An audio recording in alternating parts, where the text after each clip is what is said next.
আসসালামু আলাইকুম ভিউয়ার্স। আজকে একটি ইলেকট্রিক রিপেয়ার কাজ করতে গিয়েছিলাম একটি বিল্ডিংয়ে। গিয়ে দেখি লাইনটি লস কালেকশন হয়ে জয়েন্টগুলা পড়ে গেছে। এই বিল্ডিংটি মাত্র 1 বছর হয়েছে নির্মাণ করেছে। কাজগুলা করেছে 8-9 মাসের মতো ইলেকট্রিক কাজ করা হয়েছে। এই 8-9 মাসের ভিতরে কেবলগুলো কীরকম কালার হয়ে গেছে দেখুন।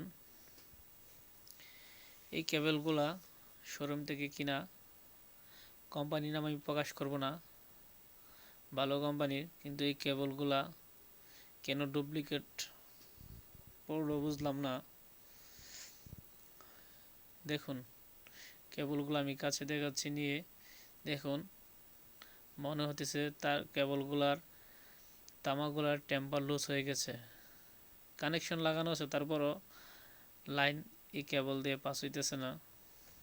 এখন আপনাদের কাছে রিকোয়েস্ট, যারা বিল্ডিং করেন বা বাসা বাড়িতে কেবলের নেন ওয়ারিং করার জন্যে, আমার অনুরোধ আপনারা ভালো কোম্পানির কেবল ব্যবহার করবেন এবং টাকা বেশি লাগলেও ভালো কোম্পানির জেনে শুনে কেবলগুলা কিনবেন, সাথে টেকনিশিয়ান নিয়ে নেবেন প্রয়োজন হলে।